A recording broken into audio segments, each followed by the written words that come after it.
la donde nu ma fo ko ne hey icce bere bere ka ladu icce mi so jalla illa ben ka icce makono bon olasma sungalo juru sara ye wajibun muwassa wajibu don sharia ya fere a fere li koso ni sungalo juru billa sharia bi ya fay may ka fe wereke wajibu muwassa ko rode wodi mais wajibu mudayyakula atti daga fosi ke fo ale redoro mais sungalo juru sara wajibu mino muwassa a fere le do bi se ga fe wereke akoro o koro e bi se ga sungalo tile fula tile saba juru billa e bi se ga tile woro sunke ndo bi nyingali ke a hadisa nana sumani ne la ko san sumani ni ye sungalo banka tile woro sun ye san bebe sun mi le duro juru bi la tile woro juru bi la est ce que be san be barji soro wo tan barajin bi dima hal na soro eta yi woni madafaw o tumana ni ashura nana bi se ko sun ni arafa nana bi se ko sun ni ka soro sungalo juru bi la basaba juru sara sharia jena e maika abla fo wakati kofe wotumana ni sungalo na soro tile tande juru bi la sungalo to ye tile tanye ni dorula foy mi soro ede mufarritu ye tile tande juru bi la wo tile tan konona na imatama la na jolima na ima bana ibana ka sun mais ni tamana dum abi ya fa ima ite mufarritu ye la na joli na du ite mufarritu ye o fo sungalo fulana na do ka soro do juru bi la malangolo ya koso ebi sisan sungalo njuru saraka ban ni tilala sisan ta juru sisan ta sunka ban korolen juru sarato sharia bi nyengi tile kelen o tile kelen bi mure daka o mure komi kezalika de donala izen mure nyen kelen bi wasake ya do sharia ka mude yoro dola mure sababi mure nan bi nyini ko dowla yoro dowla mure fula bi nyini yoro dowla mure kelen bi nyini ni mbonda ine mure kelen ni amure kelen ma bongoy tege fa doro tege mo bo sungalo mu mere be atitema kilo tan duru nyona fete kezalika anata hatta dakhala alayhi ramadan fo sungalo were nana do aka wala siyama ala subyan ko sungante wajibi ya demsenu kan koy hatta yahtalima al ghulam fo kamileni o ka sura sogo ke we baligu ya tamasen tiela we ni tie sugula kala waji borala sugula ani musobi jela wo koro ko abali kuyala we che manutai musumanuta ni lawa ni lana joli yera na lana joli yedro abali kuyala ufula bebi je mina sasa we nyarma ya tamasen gurimaw sin kogoli bala musumanuna bumoshi boli tu larabukana abi fo tuma dola mu ye jonye abi fo mako jariyatu yorayina alla nyini ye musumani de fo musumani ka la laye agunga fo sobiyatu na ya fo jariyatu bi hadha al-lafz wa bil bulughi lazimatuhum a'malul abdan ko farqulu la baraw sharia ka farqulu la baraw abi wajibi yani baligu yayi no baligu ala doron sharia ka farqulu la bara be bi wajibi ma seli bi wajibi kan hiji bi wajibi aka faridatan faridala qala allah subhanahu ala ko saniya bayi wa idha balagha al atfal minkum ko ni demisenu sera awla suguma falyastazinu ko ga jenyini ke wa man asbaha junub falyastazinu boni e kiyasu mondaliye figu karamo ka kiyasu do aye bonda do de takana doyam ko ka daluye ay kuma min fo ko nu baligu yalla ka ban ko farkolo la bara bebi wajibiya o kan yo defo ma ya dalu ta to mina ati farkolo la bara yere fe ngo ko sharia la donga bo nyon kan sharia ta daga an ga landala an ye so jo dogo ni koro aka so dafle amman wa toro chamambala koroke ka dafle so yere jo chugula shamru ni fenge shamru mi fleni an fe walma ka duba koli dogo ni koro bele jele bi furu ka to o kono sharia ta fe wa mai ni ya fodoro sharia ta fe amai andara sheikh misbahu wage uluka chakoroba al allamatu sheikh dimba wage ne tagala fe shen tama an ye baroke Sheku Demba wage ala ka hinala u ko ay den cɛ 10 de sɔrɔ k'u bɛɛ fana kalan fana diinɛ sɔbɛma tun ye nin cɛkɔrɔba ɲɛ koyi n'a ye ni min ye furu kɛ e ka so bi jɔ ka taa ka d'i ma ni min ye furu kɛ dɔrɔn i ka so bi jɔ ka d'i ma o de ye sariya ye o de ye sariya ye Sheku Musiba wage ne tagala fɛ siɲɛ 1 tɛ siɲɛ 2 tɛ i tagala ni hali sisan n'i taara fɛ a ka so jɔ cogo la ni dunanlama nana i bɛ da ye n'i taara ɲɛfɛ dɔɔnin i bɛ da ye mɔgɔ tɔw bɛ taa yɔrɔ min na hali n'a y'a sɔrɔ i y'u ka kabila mɔgɔ ye dɔw b'o ye juguya de ye juguya tɛ o ye o sariya de don ni arisalatigi bɛ ka nin dalilu min di yɛrɛ a fɔ kun bɛ anw fɛ bara ni hadisa arisalatigi bɛ kuranna aya min fɔla nin ye ni e b'i ka so kɔnɔ n'i ye baliku ye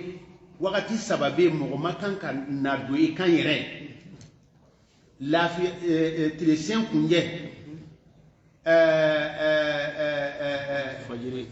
fajiri kɔfɛ ka kɔn fajiri ɲɛ ko nin yɔrɔ in na i mako bɛ i t'i ka fini don ka ɲɛ i farikolo bɛ i mako bɛ lafiya de la i mako bɛ i ka fɛngɛ de la o kama ko mɔgɔ wɛrɛ kana hali i fa hali i den n'u bɛ don i kan k'u ka diɲɛ de ɲini arisala ye dalu ka burin koyi k'u ka diɲɛ de ni mɔgɔ wɛrɛ bɛna don i kan a ka diɲɛ de ɲini fɛ fɔlɔ e k'i labɛn a ka sɔrɔ k'a don ni an b'a fɔ bi ko dakɔngɔni walima an b'a yela k'o ye tubabuya ye fana dakɔngɔni di istizami ye wa i bɛ diɲɛ ɲini i bɛ sɔrɔ ka don arisalatigi ye nin de kɛ dalu ye ko bɔn ni e ye denmisɛnnin ye an t'o kɛ an bɛ don i ka wagati min ka d'an ye k'e to denmisɛnniya la mɛ ni balikuyala ka ban an fana duralen tɛ ka don e kan hali n'a sɔrɔ e ye an den ye e ye an dɔgɔnin ye an duralen tɛ ka don e kan fo an k'a jɛ ɲini fɛ a wajibiyalen bɛ an k'i ka hakɛ bonya arisalatigi ko k'o hakɛ bonya wajibiya bɛ daminɛ ni balikuya ye cogo min na a y'o de kɛ dalu ye faridaw bɛɛ lajɛlen bɛ wajibiya olu fana kan o wagati kelen na ni kurannakolon in fɔ yɔrɔ b'a la an fɛ wa diɲɛ ɲini yɔrɔ i bɛ diɲɛ ɲini yɔrɔ jumɛn n ko an bɛ ɲɔgɔn kan ye o de la sa balawu caman bɛ kɛ bɔn a bala a dahiyatul kubra ɲɛgɛ kelen ɲɛgɛ fila a bɛɛ bɛ jɛ a la a bɛ don ka bɔ kɛ o la bɔn kan lankolon yeli tɛ kungo ye fini kuru ni sirinu dɔnni tɛ kungo ye k'a sɔrɔ i dɔgɔkɛ ka muso sariya t'a yeli daga e ye i dɔgɔkɛ ka muso sariya t'a yeli daga e ye a bɛ nin kuma in faamu de yan o tuma na anw bɛ sigi min na nin ye laada ye laada min don a cɛ ka jugu wa fili caman sɔrɔla a la a bɛ faamu wa an ka taa ayiwa e y'a dɔn ni dɔgɔnin kɔrɔ kɔni da ye filaniw de ye ou bien hali bi o la fana bɛ o cogo kelen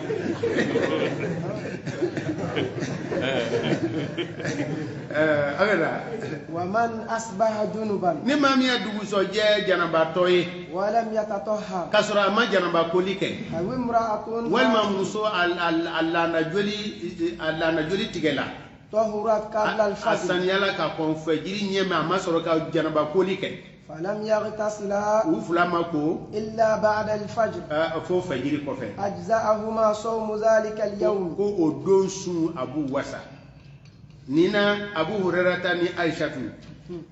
Abu Hurairata ko ni maa min ye dugusɔjɛ ka sɔrɔ janaba nɔgɔ b'i la ko o don sun man ɲi barisabu ale ye koli a ye sun ɲɛ dulo koli la kibaruya nana se Aishatu ma Aishatu ko cɛ Abu Hurairata ala ka hinɛ la ko a cɛ siri la dɛ ala ka hinɛ la ɔ ne bɛ min dɔn kira bɛ yusbihu o yusbihu kɔrɔ de ye tulu ilfajiri sɔdigiw de b'a sɔrɔ k'a sɔrɔ a ma janabakoli kɛ wa a bɛ sun idan o kɔrɔ janabakobaliya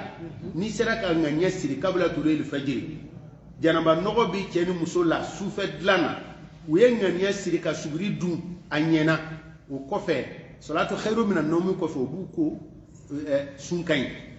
ni muso danganiyala ko a saniyala a ye sun ŋaniya siri ma a tulu ilfajir o kɔfɛ a sunna o kɔfɛ a ka sɔrɔ ka janaba ko sun sahala bimana sun bi saha kasoro iko nam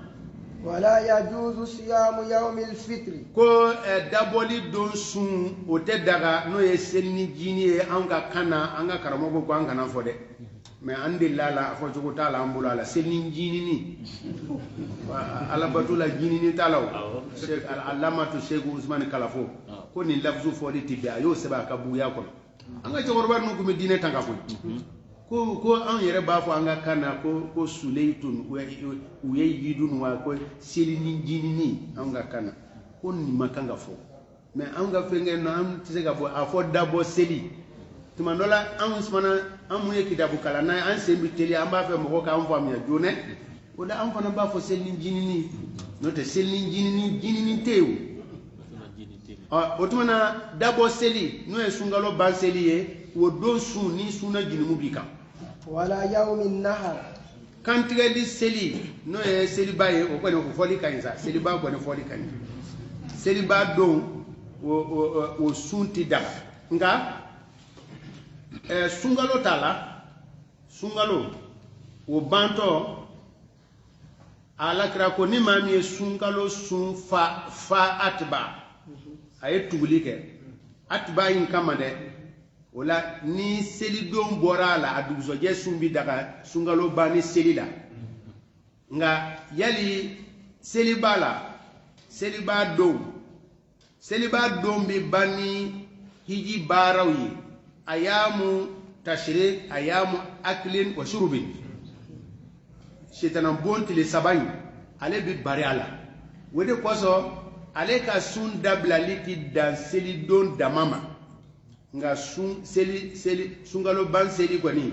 ni wotile kelen bana la atile fulana e bi se ga sun e ga nafile sun walma e ga fengere sun aywa ni seli ba don seli don kwani te sun nga seli ba tile fulana wo suni makruhu gwelen dun wa haramu yere de do wa anga malikiya ya bali tile fute sungalo seli ba atile fulana atile sabana fokata ayamu tashriki banima fona soro mamnu hijiyoro la nulu ka kinga tile tanjuru sara ina fo kitabu tigi ba fo jogumna akala mimbe kitabu kona ngo tele afolo wala yasumu yawmayn allazayn ba'da yawmin nahar ko tile fula ka tugu seli ba ko ke to fa e makango sun an ka maliki yala illa almutamatti fona kera da mutabaye no ye hijini umra fara la nyo kan sankele wotigi ni seta ya betile tamisun abe fo pa ba akas tile sabasun nana na fasola abe tile wolonwula insun o tigi abe daga oyi alladhi la yajidu hadiyan miti hadiya soro wal yawm ar-rabi' ani don nani na yere fana na kwa kana o fana sun goyi la yasumuhu mutatawwi'un ko baraji nyini na makanga sun kwa ka tuyi o koro ebe ayamu aklin ayamu tashriq ayamu aklin wa shurbi hijidew dan nibola an fana bi hijidew la degeli la minge ni seliba don e ka seli don yere wo ko ni bengera la o sunti daga aywa seliba tile fulana tile sabana no e lahiya don ne walma takbiratu bi fo fardaw ko wakati munu kono ki ka sun fana dabla an ga maliki ala fo ka ta setile nan nam nga haza mahallu khilafin aywa ni de goni araju ya anoro ambe ando de foga daga angata wa yasumuhu man nazarahu ni mami ya dafale bise ko sunde ye dafale e bise ga tile nani na sun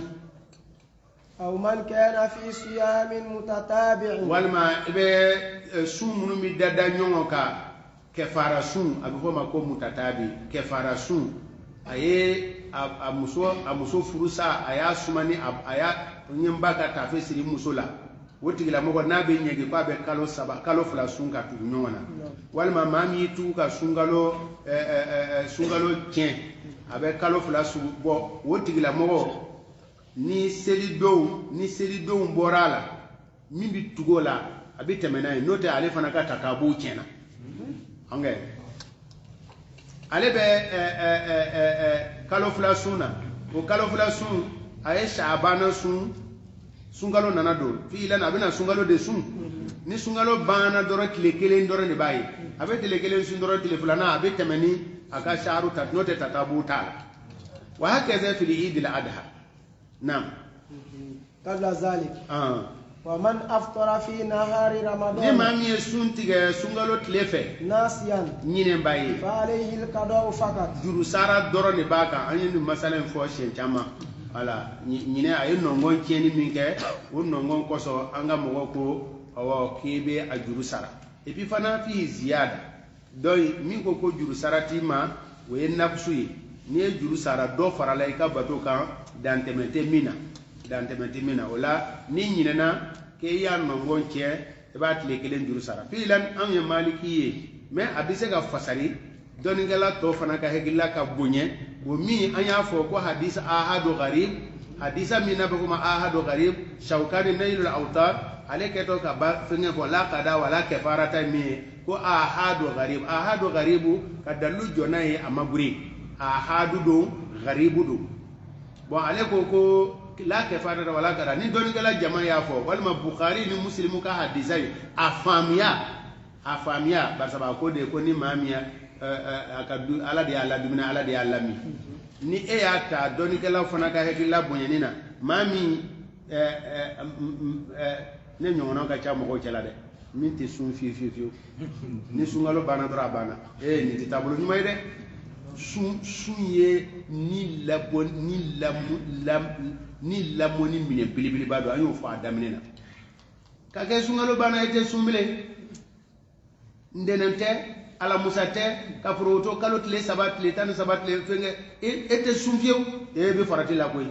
na ala min la jarabe min ko bana ni fenge jabati bana fenge lo ni man la jarabe ala muna o ma min te sumfiew sungalo telefolo abe songa te be nyekele mi walma abe songa ciga nyino chien la ni nyoma mondella anga mazabu towre bunya anga fo ku fentala bien senaga ciga nyimiti barta ale fo maneno suma sungalo telefolo ni telefolo na bon anga tugu doni kala jama ko fentelina nga maminye daraka yere moni niki kono fala kasoro ka fo ko doni kala do ko ba ju sa na ko ni kara dumini ka ke dumini yere ba ju sa anga ويتوسطي وكذلك من أفطر فيه الضرورة نما مي سونغالو فنا سونتيغ ضرولا دي كوسو دي نيغيتالا من مرادين بنا كوسو ولا ايبي ني بنا كنيالا نيغيتي كان بات ليكلين دي جورو سارا تامو او ومن سافر نما مي تامنا تكسر فيه الصلاة سيلي بي سوريا تامامينا فله أن يفطر أبد دعاء أكا سنتي وإن لم تنله ضرورة هل ناصر ضرورة ما صر يا فود هل ضرورة ما صر قدرن بامون بي تاما سيزا يعني موتيكه هل دونا أغا أوكا جيولي مملي كالتي جميلي بيوتي بيوتي أو بيوتي أدونا وكونو كتا موتي أي منزغي أكونو كلمازيليا كويسي تيغتالا ما أبد دعاء كسنتي dorula ma soro folo la folo mo ko kumbe tama hawda jula we nyame bugude abi donki da kono kasuno jomba takasigi nyame sanfe abe ta nyame be jombe nyame samakata ayreti bo kalama ayre ko nyame bi katama ay ati bo kalama ko nyame bi katama nyame fana dafen la bene ko so yalsa so kana yigi so dono be so kalade yalsa akan ni sein ka tani yoy ni ta ka tani yoy no kera ni yella ebi yani segu boliti gele afoyi mais ni so ma kala kilo duru es kulo bebi do non abi yigi mais min kala na sembe ta tugo mina ebi yele kisiri bafo kibi jide sam nyame ti kalale so be kalala ni so ma kala tamana ni yelela la bi yigi fo ki sege mais na kala na ibi tama janke te bo kala ma nyame ale beteli bon ni bugu nyame bugu fana e sigila la bena donc ite gele afo soro wala hali ma anga ni wakati la munu be tama metro law munu be tama avion naw abe daga ka sunti naam al illa min ajli mashaqqati safar aw ashakku eti jig yoro do suguri dun jogo e problem ye ibina sunti ke yoro jume o be jati ko tamana o be ihtimalu koso de owo be koso nga sharia ka rukhsatu nana fa rukhsa amma abi be de solo hal ni doro la maso hada wa alayhi alqada juru sarabe min bema me mude sumantala sa was-sawmu ahabbu ilayna tamade ni tamana ika sun tige wode baraji ka bunwa ika sun juruta ka sun tige ka sun juruta wode baraji ka bunwa iki yere karaba ika sun wode baraji ka bu ita fo anve afo anve de note hadisa dobe ulaika humul usat ala gara sallallahu alaihi wasallam la sara ko fe ku kana ni jiya e jimi kibarana na sama ko sahaba do masuntige ko mun masuntige kulu de ku takelewe ikolosi hadisa ta tugula mun banaga suntige ni kulu de ku takelewe donc o koro e suntige wajibu de nga hadisa benna kundo koso ala gara sallallahu alaihi wasallam aka kuma ka aka kewelew kira ye kuma do fo bar sabu qaidu do nyemogo do wo fasari ba dama ay kuma do fo mogo do kunkan wo fasari ba dama ay kuma do de ko fo joro do koso yilla hala do koso wo fasari ba dama ni mo fasaru ta e ka mineni beti nyede o ni hadisa yo fasari la miye basa nana fo ala kira sallallahu alaihi wasallam e ko tama e mawo segede do desela ka ta barake do ko ka ngati ka tasma mene ka tobili ke mo desele do ala lama o besuma ya lelu ala kira yasa ka debu bo bay na ni jiway kira ere jimi tile bay la sara ko fere suma bawa ay jimi o bela nana fo ay ko do ma sundige ako ulaika humul usat wa hadisa inna o kamadi anana o bolade kamalla hala kerengerene anana o kamadi nga wona la hara kerengerene be don gelaw do tala fe ko tamaden yere de makanga sumene ko ni suna doro ko yekuta de ke ulaika humul usat hadha mazhabun da'if la ma'na li hadha al mazhab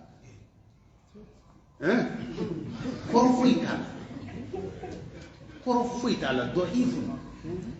mais afora ko aw ka sun a wakati dode kalo yefen dode bato ke wakati dode do ika geleya de ko so aye ko do daga mais ne ko ne bise ko geleya supporter ay na mushkila wode la sala anga mazhabula kika sun ko de kanone be anfe wode kay wa anta sumu khairun lakum wote dalu yede wa anta sumu khairu aga sumu ye here mais wo furu ba dalu de ni fana nan bi se ga ke anga dalu do dalilu juz'i wa anta sumu khairu ay sumu de here bon wala sisa tama dorulati mami soro nuti kurum paranti gelata soro anga jamana momli chauffeur do ibal ne ko ke be sun juruta e ba sara wakati jume ebe momli ko no tuma bewo e ka dahir membe chauffeur ya de la ni kalangela ko abe daga abe daga yeke wadi la shewka luti ko wa in nutiyan ko halna kera kurum paranti de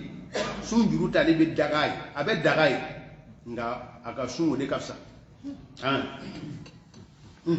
was-sawmu ahabbu ko sun de kanone do am fede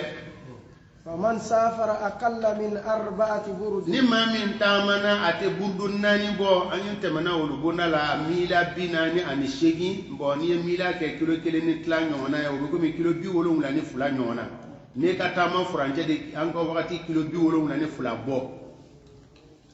fazanna anna al-fitra mubahun lahu aye akoko abenye ne bise ka sumbla de aye sina ka sumbla fa aftara aye suntige فلا كفارة عليه كفارتي أما وعليه القضاء جرسارة دمان باما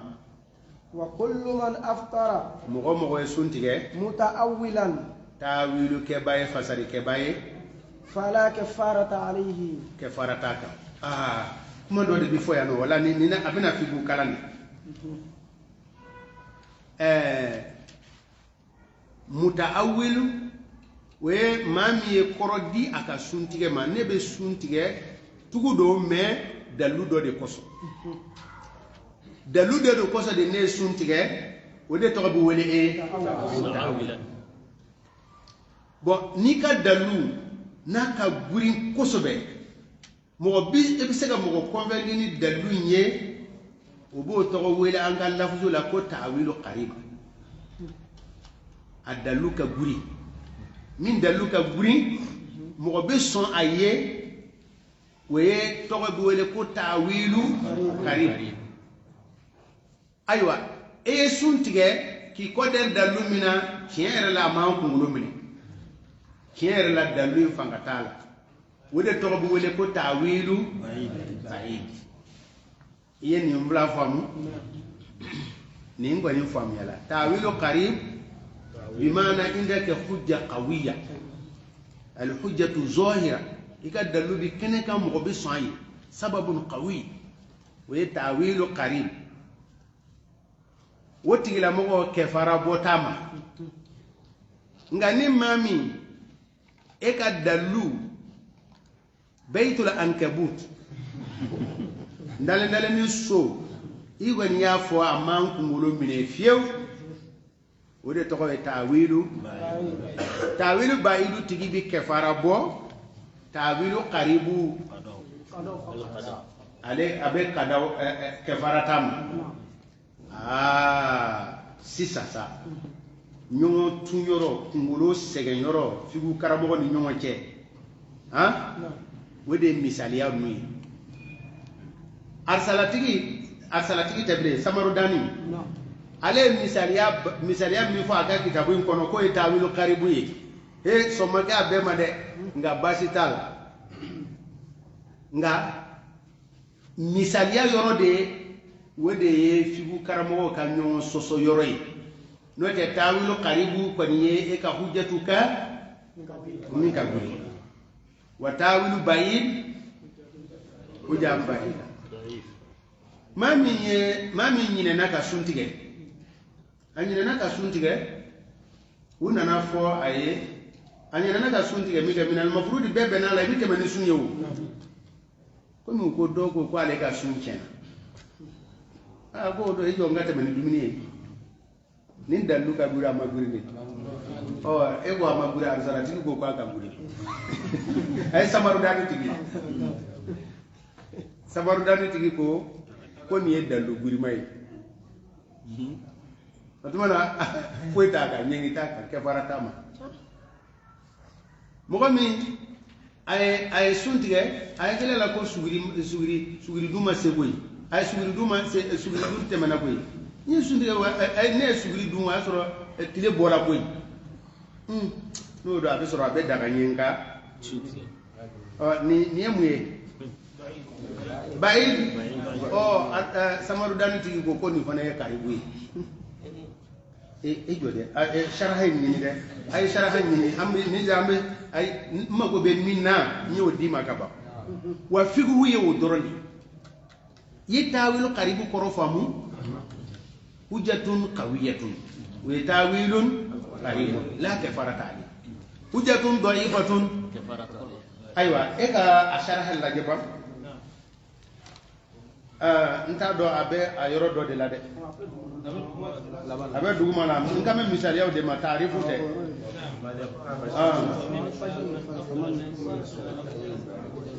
zakara man aftara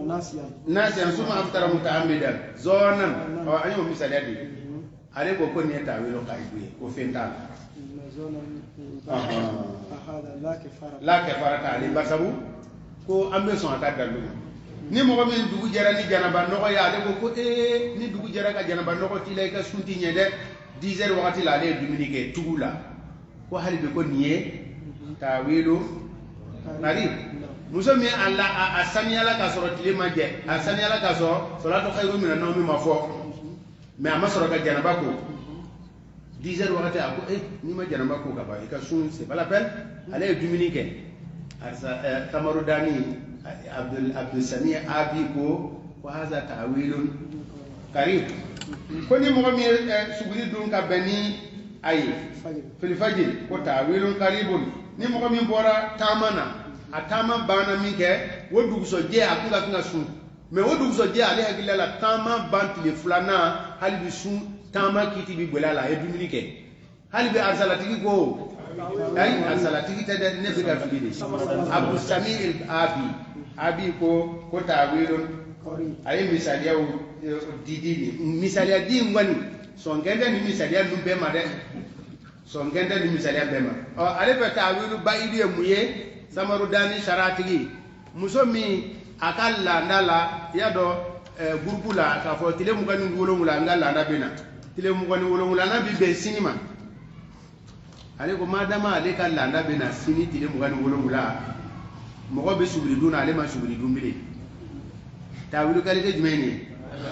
ala ta'wilu baidun ale fana dumuni kɛ tile bɔlen kɔfɛ a ye dumuni kɛ laada nana o laada ma na o hali ni laada nana min b'a bi ahara ni laada yɛrɛ ma na sa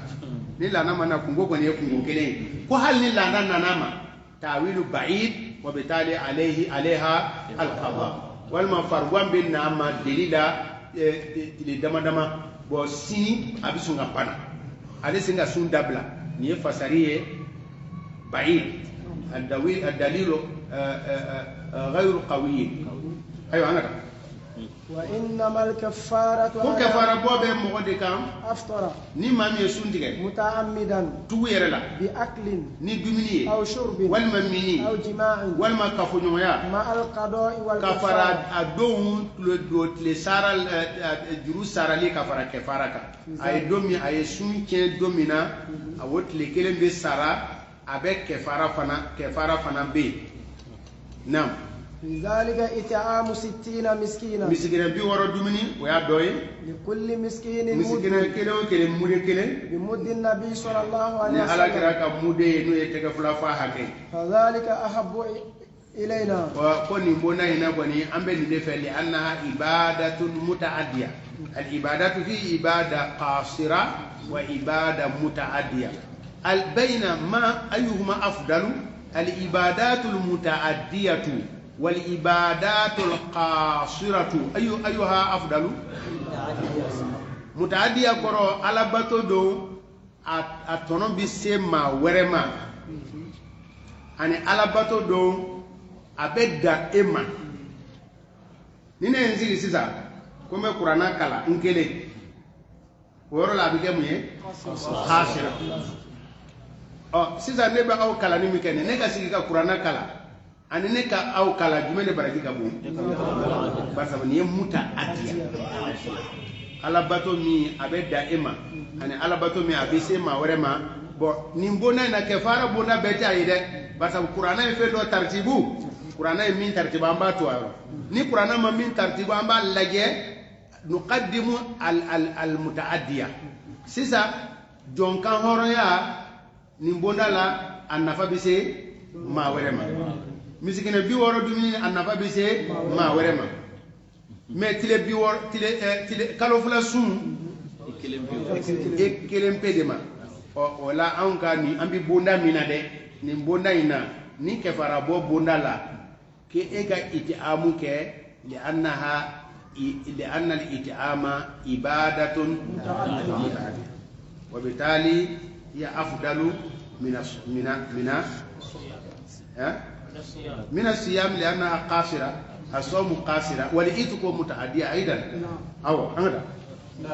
فما دليل الكفارة فيما ذكر الآن فما دليل الكفارة فيما ذكر الآن من الأكل لا أنت معنا كن معنا في مذهب المالكي bon an kɔni delila ka nin fɔ an ko duguturu ka darsin a y'a lamɛn ni hakili ye a b'a nafa fɛn bɛɛ la ilmul usul a y'a lamɛn o ilmul usuli darsu dɔ de bɛ yen ko tahaqiqul manati walima almanatu sariya ye ko dɔ kɛ an b'a kun lajɛ wo kun in tɔgɔ bɛ wele ko almanatu wo kun ye kun qualité sabali tahqiqul manat takhrijul manat tanqihul manat ne enta dursi afana ba dursi de ay muni fo tahqiqul manat takhrijul manat tanqihul manat ninde manatu sabai bi mana kun tahqiqul manat sharia ya ke kun mina e ya do fen kura wara bi e bolo esigi abi e tayinawa zey ma dulo haram ya ne an ya kun ke hakili chen drogu minu be ka foni esigi wo kun balawa o to wele tahqiqul manat fulana tanqihul manat ni sharia ko ay fendo haramuya wala ay fendo wajibiya aya dulo fen chamana figu karamo bina allaje akun laje ka laje kado effacer ha demiseni tise ka kumawo abika kulewu dokotore kebina abika kulewu dokotore kenana aya kungolo maga amafuri aya kulo maga amafuri aya kulo maga fen biya wode to kay tanqihul manat wala tsawu chemin nana sungalo ke fara bola annato bika kungolo bushi annato bika kule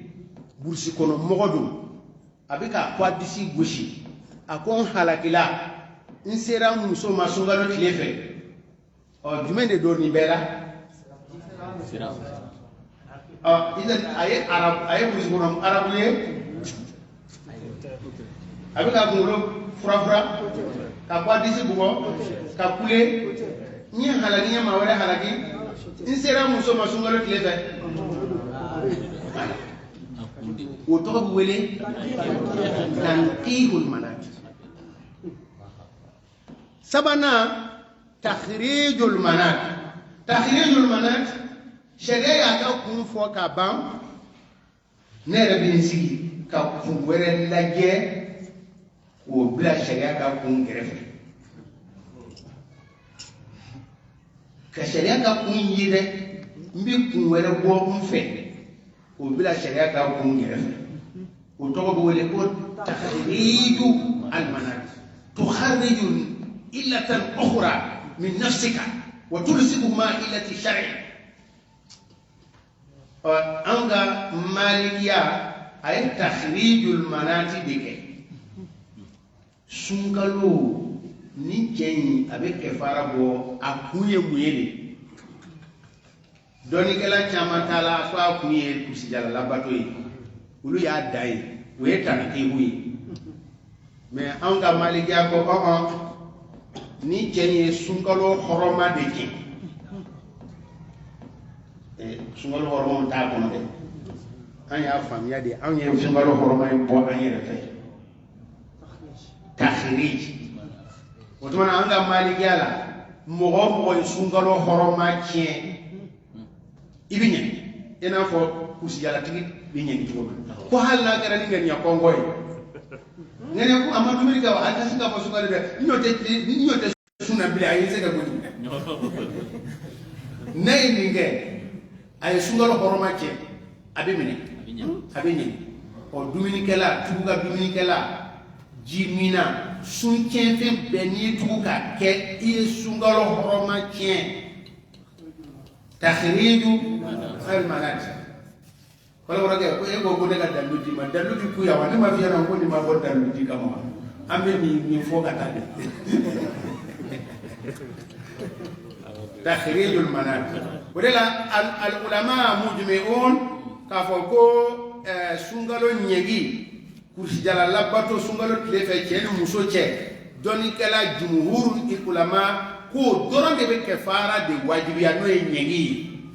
ko me sunken fen to iba kile kelen de juru sara pati yengi wajibi ya me aba on ka maliki ala min ajli takhrij al manat wa ke kana ni ngari ke ni na bida wan ye adile mane ni sera du siri ka dar la yana tuma na o ye akala lende abara kana ife ngore wala kata tahqiqul manat tanqihul manat takhrijul manat en famina on izan an yahyeso ametanya fa ولا أن يكفر بعتق ركبة ko abayi aka jonka horiyanke fana ibadatun mutaaddi annafa bisemu gorema أو صيام شهرين walma aka kalo fula sunka danyoka we ibada qasira alayhi faqat وليس على من أفطر في قضاء رمضان متعمدا nimma mi sungalo juru sarato allabana ka chen ni malige ke fara fana wajibiya ula esigi takhriju manati fana bi sorewa basa wango takhriju manati la sungalo horoma cheni wode takhriju manati lanati sungalo de ame sungalo de kono ya horoma chen me eke do ga sungalo juru sara horoma chen bo lawa no woni wo fo de ambu bo ko la de otuma na sungalo juru sara to ni e tugu ka o chen ko ke fara bota nga fenwere ban qada'ul qada'i ni sebe grefe de ebina ni nyefe qada'ul qada'i qada'ul qada'i qada'ul qada'i qada'ul qada'i qada'ul qada'i wa ma'na qada'ul qada'i ambi bi ala musa de la e kumi ka sungalo tile kelen de juru sara bi ala musa ye dumuni duman ye kunsi t'a la i bananen tɛ i negela fɛ e sina k'a tiɲɛ ten sisan juru sara bi kɛ e bolo fila ye sungalo tile kelen juru b'i la ɔwɔ i bi ala musa min tiɲɛ nin ye ebo fana sara o de tɔgɔ ye qada'u donc ni maa min tugu ka sungalo tiɲɛ a bi yɛlɛma ka kɛ qada'ul qada'i i ye tile kelen min tiɲɛ o tile dɛ e b'o sara e kun bi ka sungalo min juru sara o b'a nɔ na ye donc a bi yɛlɛma ka kɛ tile fila sisan o de tɔgɔ bɛ wele qada'ul qada'i nka kɛfara kɔni tɛ se ka fɔ fɛn min sungalo yɛrɛ kɔnɔ dɔnikɛla dɔ yɛrɛ ko kɛfara bi kafoɲɔgɔnya dɔrɔn de la o anw ka mɔgɔ do ko intihaku hurmati ramadana o sungalo banna intihaku bɛ yen wa kɛfara bɔ kɔni t'a la mais qada'ul qada'i de bɛ an ka taa ومن أغمي عليه ni ليلا kirin kɛra maa min na sufɛ o فأفاق بعد طلوع a الفجر jɛnatigɛla fɛ dugujɛda fɛ salatu khairu mina nawmi wagati la فعليه قضاء الصوم a ka o don sun continue ka se ولا يقضي من الصلوات فعليه قضاء الصوم فعليه قضاء الصوم faman ughmiya عليه ليلا ni a kirina sufɛ فأفاق a ɲɛna tigɛla بعد طلوع الفجر بل الصوم تكليف فالمغمى عليه ليس بمكلف كما أن الصبي ليس بمكلف والكافر على خلاف المخاطبون بفروع شريعة أم لا بعد اتفاق أنهم مخاطبون بأصولها bon ni ti hakili la bato ma nyini fe ale nyana tigela wa salatu khairu min an-nawmi temena no yesu bi damine ni o man lam yubayyitu siyama min al-layli fala siyama sutiye yo a wakati talaka dangewo na wakati dalaka ka dange ambi claim benga bo akanwa kaida do nyini de wotlen be anga ya fa ko bar saba damine talaka adda wotumana ambi wodu so jere mimina ango de nyina fe kaida ko bo de nyini nga ihtiyatu la yere nyini ka seburu bila yere aka odo sa ihtiyatu aka odo na ma odo sun abasa abo odo sun ihtiyatan abilaban ka asara ka sababu ke ngenya bi ta hakemina o talaka adam halalu dona aka batola kwa ko suin juru sara itiyatan no de na an ya bila sharia mine kono na ya bila an ngana fo sharia be sharia o qaida na yi qaida laje ko sube hal antum maniya sumbi wajibiya de ma atulu fajr wakati ya soro huwa mughma akirine de sun damine talaka adam na ya bila qaida mine kono o don talaka adam do fo cité amba bla o don be ale kirine no basa damine talaka adam wa be tale du sara yere tama mais anga mo taala fe comme ko le jebe anya ko to mina ko ngania sirioro taraka dange abella banga sun kontine ka ta klebema ni sungalo bana abella banga juru sara limaza ya pan no te ko ni amine rotewi la yamliku otmana sa an-naziru hadhihi mas'ala wode kirin ni operation na obe kirin ke mogola ka opere ate boa yere kalama tumandola abi boa yere kalama tumamina dugu jera wo nyongona wani kirin kera mogola la sarada wakati la na kirina sumbana soso liko nite abo su odon duru saraw woti la mogo do odon duru sara la sarada wakati la we kirin kala asune sumbana ni sungalo bana abo tlekele sarawa ta sara ba sara kuma fulato law me ambi yoro mina sungalo damine de talaka dam nambila la kaida minena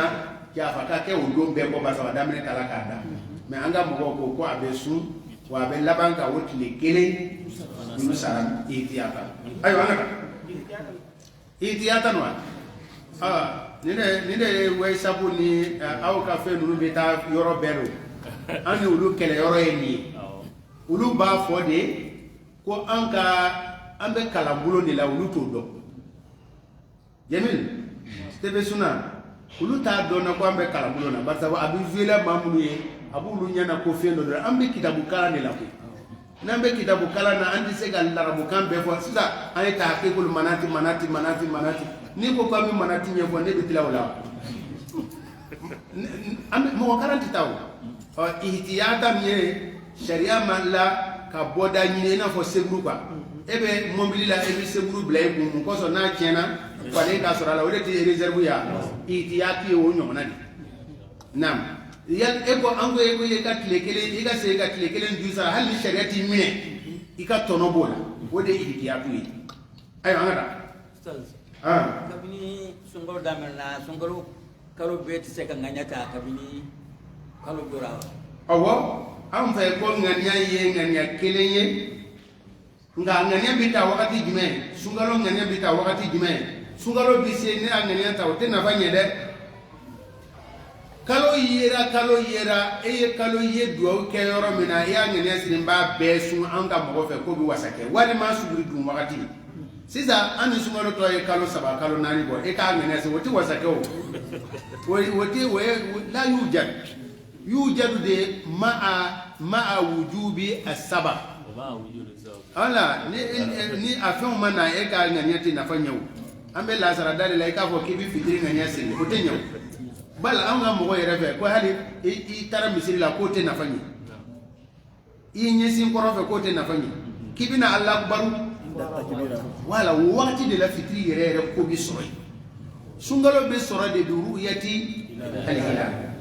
otumana ni e kalo ye ka duwo ke kalo ye duwo ke le iba nganya se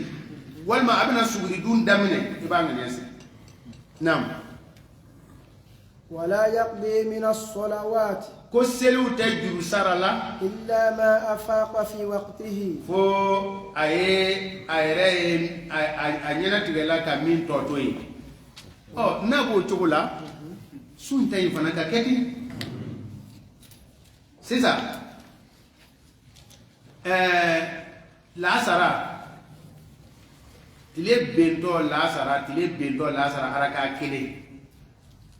anyana tigela kala sarato tire binto to araka kele abo de jurusa ote tire binto araka nani handi ote la sarayo anyana tigela wala o koro anyana tigela la sara wakati la seli fana bi nyina fe wa ba sabu seli fana teme o su fana nawo salatu khairu min an-nawmi mana temawo tile man temawa atema nawo man lam yubayyit siyama min al-layli wala siyama o na blala wo mine kile ngono wede la ne ko ngo qaida ko ni muktada na ko ni manyana tige qabla al-fajr o don o juru sara ko ni ihtiyatu o ko su seli ate juru sara fo anyana tige la ka wakati min totoy ka sanya hake dama ne jarama ko juru bala ka seli ta hake dama se we wajibi seli ta len ko fe aye wakati to soro abase ni seli ta len ko fe ni wakati mana bana ena fo tile bendo araga kele ali tele ya kwa bi seli ta dro tile bena o koro ko la sara ko bana abe aka seli damina fitri dila yuqaddaru lil ma'zurin lujuraton banga juli saniyani wo langa juli saniyani wo demsenu bari yalaw kafir islam yalaw kirim ye eblawo ambi saniya wakati jete en no fe o saniya wakati jete ko fe wakati tobe ibaseli no wakati bana wakati bitubu ola ibada mina nam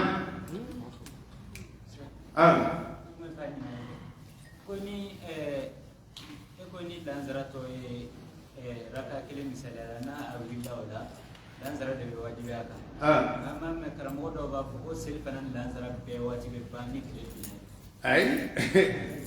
o ya fiya fo o fo bala fo yeke selfanan lanzara jele no wakti doruri la we de fotin mais est-ce que selfanan ala kanani jondai lanzara oh depuis tile bendo ara kanani e ko ba do lanzara ti selfana ti bi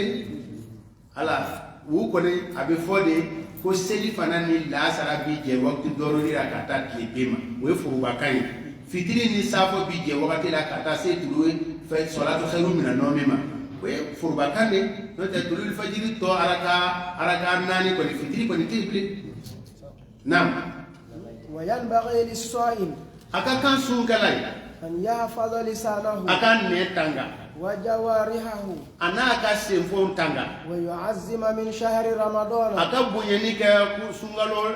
sungalo la ما عظم الله ala e min bonye سبحانه sanya bayi ولا يقرب الصائم النساء aywa samaru arsalatiye alla dabu fo koy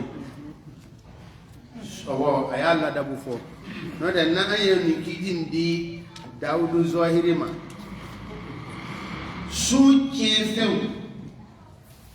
soutien feu sabalo soutien feu sabalo abe soutien e ba jusa oye dumini nui ani ngania nui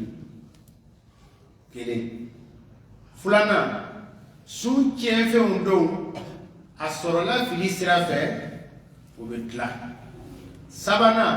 su chenfen do keta juru sara ko ma sala ti ya fo to men o ye ko tawbi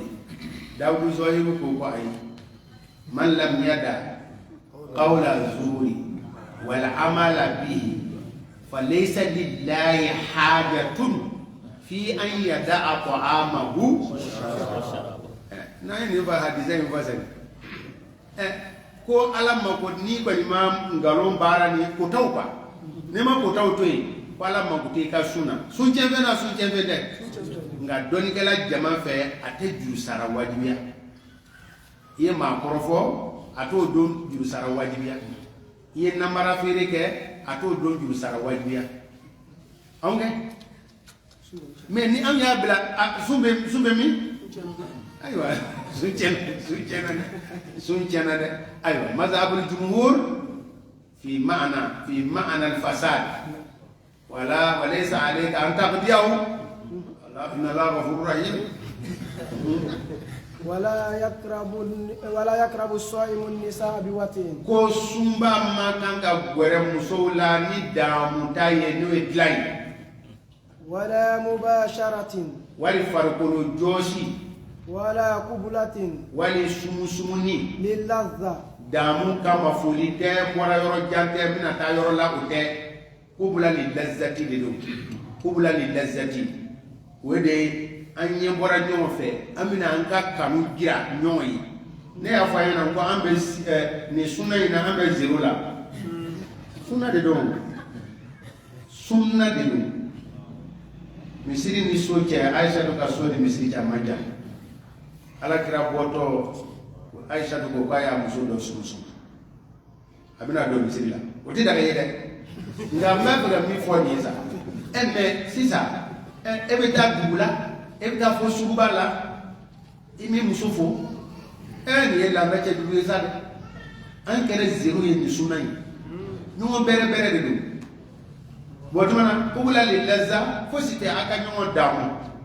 o ye le laza ye mais n bɔra yɔrɔ jan n bɛna taa yɔrɔ jan hinɛ don makari don k'olu ko tɛ sunba tɛ bali hinɛ kɔ ninnu na mais kubula le lazati لأن القبلة للذة ذريعة إلى إنزال المني وإنزال المني مع الصوم أكننا إلا سمني جلما ني بكل لذة ولا لا بني نعم في نهار رمضان سنغلت لفه أي سنغلت لفه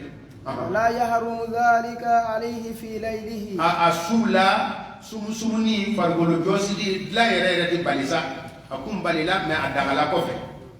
wala basa an yusbiha junuban abasi te ko aka duje ko wakati sira han min alwaqt babu jadid donc c'est ça aba to kala yere ko fana bi nyede wala ni annana dora amba babu mi tubala amba damne no di سبحانك اللهم وبحمدك نشهد ان لا اله الا انت نستغفرك ونتوب اليك سبحان ربك رب العزه عما يصفون وسلام على المرسلين